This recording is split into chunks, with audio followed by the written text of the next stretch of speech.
Welcome to our channel. నేను Naveen. Jagan palace చుట్టూరు 50,000 మంది. ప్యాలెస్లో వణుకు మొదలైందంటూ కూడా కొన్ని వార్తలు వస్తున్నాయి. అయితే ప్రస్తుతం ఆ అంశం మీద మనతో మాట్లాడడానికి పొలిటికల్ అనలిస్ట్ అంకమరావు గారు ఉన్నారు. సార్తో మాట్లాడదాం. నమస్తే అండి. నమస్తే. సో జగన్ ప్యాలెస్ చుట్టూ 50,000 మంది, అది చూసి ప్యాలెస్లో వణుకు మొదలైందంటూ కూడా కొన్ని వార్తలు వస్తున్నాయి. సో దాని గురించి మీరేమంటారు? జగన్ ప్యాలెస్ చుట్టూ తాడేపల్లిలో అమరావతి పనులు చాలా వేగవంతంగా జరుగుతున్నాయి. దానికి సంబంధించి అతను ఏమనుకున్నాడంటే, ఎట్టి పరిస్థితుల్లో కూడా మనం ఖజానా ఖాళీ చేశాము, ఈ అమరావతిని తిరిగి నిర్మించాలి అంటే అప్పులు పుట్ట వీళ్ళకి, కాబట్టి మనం నిశ్చింతగా ఉండొచ్చు, అమరావతి పూర్తి చేయలేడు. అంటే పూర్తి అంటే ఎప్పుడు పూర్తి కాదు, అది నిరంతర ప్రక్రియ. రాష్ట్ర రాజధాని ఏదైనా సరే అవి ప్రతి సంవత్సరం కొత్త కొత్త ఏదో వస్తూనే ఉంటాయి, జనాలు వస్తూ ఉంటారు, విస్తరిస్తూ ఉంటుంది, కాబట్టి అది పెరుగుతూనే ఉంటుంది. ఆ క్రమంలో భాగంగా అసలు ముందు కావాల్సిన మౌలిక వసతులు ఏర్పాటు చేయడానికి కూడా అప్పు పుట్టదు ఈ రాష్ట్రానికి. నేను అన్నీ సరిచేశాను, ఆస్తులన్నీ తాగడు పెట్టేశాను, ఇంక ఈ రాష్ట్రానికి అప్పులు పుట్టవన్న ధైర్యంతో అతను ఉన్నాడు. సంక్షేమ పథకాలు కావచ్చు, అమరావతి కావచ్చు, పోలవరం కావచ్చు, చంద్రబాబు నాయుడికి సాధ్యం కాదు అని చెప్పని తక్కువ అంచనా వేసుకున్నాడు. ఇప్పుడు కేంద్రం సహాయ సహకారాలతోటి ఇబ్బడిముబ్బడిగా రుణం రావటం, అలాగే గ్రాంట్ రూపేణా 15,000 కోట్ల రూపాయలు రావటం, ఈరోజు అతను నిలిపేసిన అన్ని పనులు కూడా తిరిగి వేగవంతంగా పూర్తి అవ్వటం, అంటే పూర్తి చేస్తూ అనే క్రమంలో భాగంగా పనులు మొదలుపెట్టేశారు. ఇప్పుడు ఆ పనులు మొదలుపెట్టేస్తే ఇంతకుముందు 2014లో ప్రభుత్వం ఏర్పడిన తర్వాత, అమరావతి రాజధానిగా ప్రకటించిన తర్వాత ఆటంకాలన్నీ తొలగిస్తూ చివరి 16 నెలలు ఏ విధంగా అయితే జనసందోహం ఉండి అక్కడ అన్ని పనులకి ఎక్కడెక్కడి నుంచో వచ్చిన వాళ్ళందరూ 30-40 వేల మంది జనాభా అక్కడ ఉండి పనులు ఎంత వేగవంతంగా చేశారో, ఎన్ని మిషనరీలు పనిచేసినాయో చూస్తూనే ఉన్నాం, చూసాం కూడా. తిరిగి మళ్ళీ అలాంటి కోలాహలం ఈరోజు అక్కడ కనపడతా ఉంది అమరావతిలో. క్వాంటమ్ వ్యాలీ మళ్ళీ ఒక అదనపు ఆకర్షణ, ఇవన్నీ కూడా ఒక్కోటి కళ్ళ ముందు కనపడతా ఉంటే, ఈరోజు ఒక వర్క్ జరుగుతూ ఉంటే దానికి సంబంధించి కొన్ని వేల మంది కనుక పనిచేస్తూ ఉంటే అక్కడ డైరెక్ట్గా కొన్ని వేల మంది పనిచేస్తారు, ఇండైరెక్ట్గా ఎంతమందికి లబ్ధి చేకూరుతుందో ఆలోచించండి. వాళ్ళకి భోజనాలు కావచ్చు, వాళ్ళకి ఉండే వాళ్ళు ఖర్చులకు సంబంధించింది కావచ్చు, లేదంటే వాళ్ళ నివాసానికి సంబంధించింది కావచ్చు, ఇవన్నీ కూడా అంటే కొన్ని పెద్ద పెద్ద కంపెనీలు అంటే వాళ్ళ సైట్లోనే వాళ్ళ గుడారాలు ఏర్పాటు చేసి జీవనోపాధి ఉంది కదా ఉంది. అలా అంటే తర్వాత దానికి కావాల్సినటువంటి ఇన్ఫ్రాస్ట్రక్చర్కి సంబంధించినటువంటి వర్క్ చేసే వాళ్ళందరూ కూడా ఈరోజు అక్కడే ఉంటారు. కాబట్టి ముందుగా కోలాహలం కనపడతా ఉంది, అక్కడ పండగ వాతావరణం కనపడతా ఉంది. అది అతను ఊహించాల. కాబట్టి ఈరోజు ఏం చేయాలో అర్థం కాక వాళ్ళు అసలు ఆ పనులే మొదలు పెట్టకుండా ఉండాలన్న ఉద్దేశంతో ఎవరైతే రుణం ఇస్తున్నారో ఆ బ్యాంకులకి రాశారు, ఎవరైతే విదేశాల నుంచి వస్తున్నారో వాళ్ళకు కూడా ఇక్కడ శాంతి భద్రతలు సరిగ్గా లేవు కాబట్టి మీరు రావద్దు, రకరకాలుగా వాళ్ళకు తెలిసిన మార్గాల్లో అడ్డుపట్టడానికి విశ్వ ప్రయత్నం చేస్తున్నారు. అవన్నీ అధిగమించి ఈరోజు అన్ని వేల మంది అక్కడ పనిచేస్తూ ఉంటే సహజంగానే వాళ్ళ కడుపు మంటగానే ఉంటుంది, కళ్ళల్లో నిప్పులు పోసుకుంటూనే ఉంటారు, సహజం అది. కాబట్టి ఇప్పుడు వాళ్ళు ఆలోచించుకోవాల్సింది ఏంటంటే, ఇప్పటికీ జరుగుతున్నటువంటి పరిణామాలు వేరు, ఇక రాబోయే రోజుల్లో జరిగే పరిణామాలు వేరు. కారణం ఏంటంటే కొంచెం ఆలస్యం అవ్వచ్చు కొన్ని కార్యక్రమాల్లో. అంటే వాళ్ళు అనుకున్న సమయంలో ఏది పూర్తి కాదు, కొన్ని చిన్న చిన్న పనులు అయితే కొంత ముందవుతాయి, కానీ ఇలాంటి రాజధాని నిర్మాణ కార్యక్రమాలు అనేవి మాత్రం నిత్యం జరుగుతూ ఉండి ఒకదాని తర్వాత ఒకటి జరుగుకుంటూ ముందుకెళ్ళిపోతూ ఉంటాయి. ఇది బిల్డింగ్ కాదు కదండి, అభివృద్ధి, కంటిన్యూస్ ప్రాసెస్ మీరు అన్నట్టు. అంటే అదే రాజధాని అనేది ఎప్పుడు కూడా కంటిన్యూగా జరుగుతూనే ఉంటుంది. కాకపోతే వీళ్ళు అనుకున్నటువంటి కేంద్ర రంగ సంస్థలు కావచ్చు, లేకపోతే వ్యాపారానికి సంబంధించినవి కావచ్చు, పరిశ్రమలు కావచ్చు, ఈ క్వాంటమ్ వ్యాలీ లాంటివి కావచ్చు, ఇలాంటి ఇబ్బడి ముబ్బడిగా వచ్చినప్పుడు రాజధాని ప్రాంతంలో ఇప్పుడైతే విద్యాలయాలు అద్భుతంగా ఉన్నాయి, చాలా బాగా పనిచేస్తున్నాయి. మొన్నే 15 ప్రభుత్వ రంగ సంస్థలకు సంబంధించినటువంటి 15 బ్యాంకులకు సంబంధించి కార్యాలయాలు శంకుస్థాపన జరిగినాయి.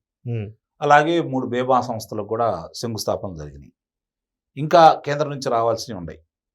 వాటితో పాటు కొంతమంది కేటాయించినటువంటి స్థలాల్లో పనులు మొదలై, ఈ కంపెనీలకు సంబంధించిన పనులు మొదలై, సచివాలయం పూర్తయిపోయి వాళ్ళకి సంబంధించిన ఉద్యోగస్తుల భవనాలు కూడా 90% పూర్తి అయిపోయినాయి.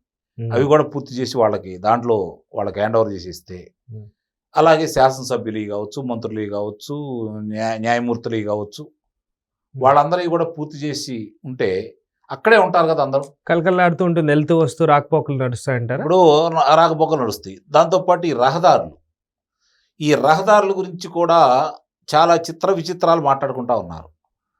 ఈరోజు ఒకసారి వెళ్ళి చూస్తే తెలుస్తుంది అక్కడ ఇన్ఫ్రాస్ట్రక్చర్ ఎట్లాంటిది అంటే భూమి లోపలే భవిష్యత్తులో ఎలాంటి ఆటంకాలు ఎదురు కాకుండా ఉండాలి అంటే భూమి లోపలే ఏ విధంగా డ్రైనేజీ కావచ్చు, మంచినీరు కావచ్చు,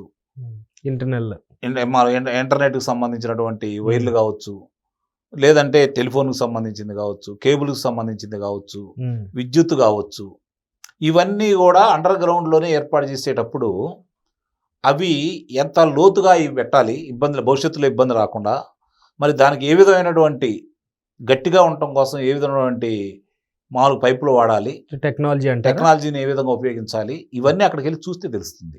కిలోమీటర్కి అంతా ఎంత అంటే ఆ వెళ్ళి దాన్ని చూసిన వాళ్ళకి తెలిసింది. మాట్లాడుకోవడానికి ఏముంది, ఏదైనా మాట్లాడుకోవచ్చు. దాని భవిష్యత్తు ఏంటి? ఇప్పుడు చంద్రబాబు నాయుడు గారు దాన్ని ఒక బ్లూ ప్రింట్లో ఇస్తేనే ఇది హెరిటేజ్ నగరంగా గుర్తించారు. హెరిటేజ్ నగరం అంటే కాలుష్యం లేకుండా, భవిష్యత్తులో ఎలాంటి ఇబ్బంది లేకుండా ఒక నగరాన్ని ఎలా నిర్మించవచ్చు అని చెప్పని ఇంతకుముందు ఉన్న రాజధానులు అవి ఉండ నగరాలని విస్తరించారు. కానీ ఇప్పుడు ఒక నగరాన్ని నిర్మిస్తున్నాడు, ఆయన నగరాన్నే సృష్టిస్తున్నాడు. మరి సృష్టించేటప్పుడు ఇలాంటి ఇబ్బందులు రాకుండా ఉండాలంటే భవిష్యత్తులో ఏ విధంగా ఉండాలి, గ్రీనరీ ఎలా ఉండాలి, ఆయన వేసుకున్నటువంటి నమూనాలు ఎంత అద్భుతంగా దాన్ని డిజైన్ చేశారో అంతకంటే అద్భుతంగా నిర్మించాలనేది ఆయన తాపత్రయం. చిన్న చిన్న ఇబ్బందులు రావచ్చు, ఎందుకంటే ఈ కొన్ని కఠినతరంగా ఉంటాయి కాబట్టి చూసేవాళ్ళకి కొంచెం ఇబ్బందిగా ఉండొచ్చు, ఆ రైతులకు కూడా కొంచెం ఇబ్బంది జరిగితే జరగవచ్చు, కాదని నేను అనట్లేదు. కానీ వన్స్ ముందుగా బేసిక్ ఇన్ఫ్రాస్ట్రక్చర్ మొత్తం పూర్తయిపోతే, అక్కడ కార్యకలాపాలన్నీ మొదలైపోతే, ఇది మా రాజధాని అని చెప్పిన రూపురేఖలు ఏర్పాటైతే ఆ తర్వాత కొంచెం నిదానం, ఇప్పుడు హైదరాబాద్ కావచ్చు, ఢిల్లీ కావచ్చు, 1 సంవత్సరం 2 సంవత్సరాల్లోనూ ఈ స్థాయిలో విస్తరించలేదు కదా. ఒక టర్మ్లోనే అంటే లేదంటే ఒక 5 సంవత్సరాల్లోనే ఎక్కడా కూడా ఇట్లా రాలేదు కదా. కొన్ని దశాబ్దాలు పట్టింది. హైదరాబాద్ నగరం ఇప్పటికీ విస్తరిస్తూనే ఉంది. చెన్నైకి విస్తరించడానికి అవకాశం లేకుండా పోయింది. బెంగళూరు అదే పరిస్థితిలో ఉంది. అలాంటి ఇబ్బందులు అమరావతికి రాకూడదన్న ఉద్దేశంతో చంద్రబాబు నాయుడు గారు కొన్ని పరిశ్రమల వల్ల కాలుష్యం రాకుండా ఉండాలి అని చెప్పని కాలుష్యం రానిటువంటి వాటికి మాత్రమే, అంటే ఆఫీసులకు మాత్రమే అనుమతులు ఇస్తూ ముందుకెళ్తా ఉన్నారు. దానికి కొంతమంది పరిశ్రమలు రాకపోతే ఎట్లా, అది రాకపోతే ఎట్లా, ఇది రాకపోతే ఎట్లా వస్తారు. ముందుగా నగర నిర్మాణం పూర్తి అయిపోయిన తర్వాత ఇప్పుడు ఢిల్లీ చూస్తున్నాం, లేదా ఏ నగరం అన్నా తీసుకోండి, ఈ కాలుష్యం వల్ల ఎంత ఇబ్బంది పడిపోతా ఉన్నారు. కాబట్టి అలాంటి ఇబ్బందులు రాకుండా ఉండాలని చెప్పని ఆయన ఒక ప్రణాళికతోటి ముందుకెళ్తా ఉన్నారు. అది కనుక సంపూర్ణమైతే ఇప్పుడు ఆయన చూడకపోవచ్చు, ఎందుకంటే మొత్తం అంటే ఇంకొక 10 సంవత్సరాలు అంటే ఆయన ఓకే, ఆ తర్వాత ఈ విస్తరించే ఈ మహానగరాన్ని ఆయన చూడలేకపోవచ్చు, కానీ మనం చూడలేకపోవచ్చు.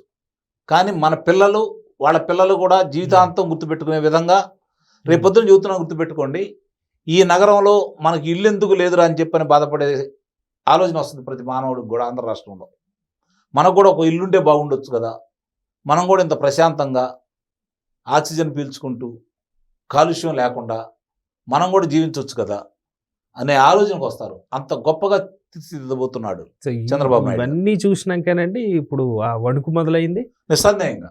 అంటే ఇప్పటికే ఇట్లా ఉంటే రేపు పొద్దున ఇది ఒక రూపురేఖలంటూ ఏర్పడితే, రేపు ఆ కార్యక్రమాలన్నీ జరిగితే, ఆ సీడ్ యాక్సిస్ రోడ్డు మళ్ళీ జాతీయ రహదారుల్లో కలిస్తే, ఆ రాకపోకలు జరుగుతూ ఉంటే, ఇంకా ఆయన అనుకున్నట్టు ఆ క్రీడా ప్రాంగణాలు ఇవన్నీ కూడా పూర్తి అయిపోయి ముందుకు వెళ్ళిపోతే, మీరు అది ఒకసారి ఆలోచించుకోండి ఇప్పుడే ఎట్లా ఉంటే.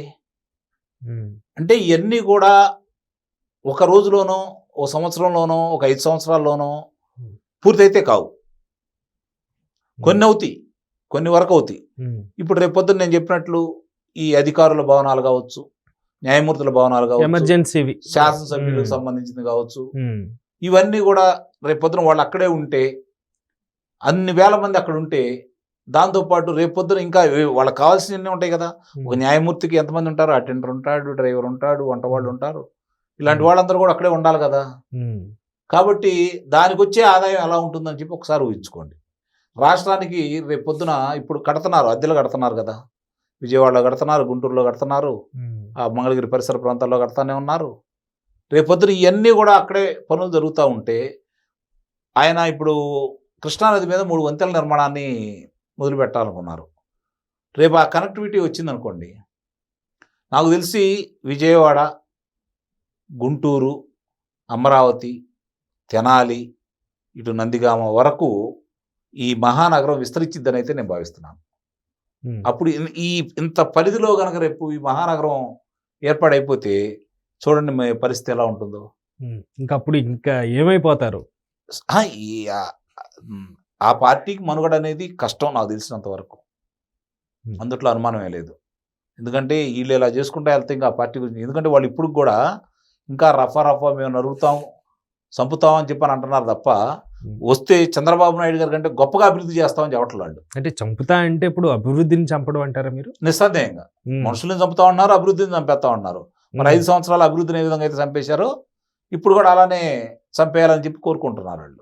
కాబట్టి వాళ్ళని రేపు ప్రజలు ఆశీర్వదిస్తారని అయితే నేనైతే భావించట్లేదు. Thank you sir, thank you so much.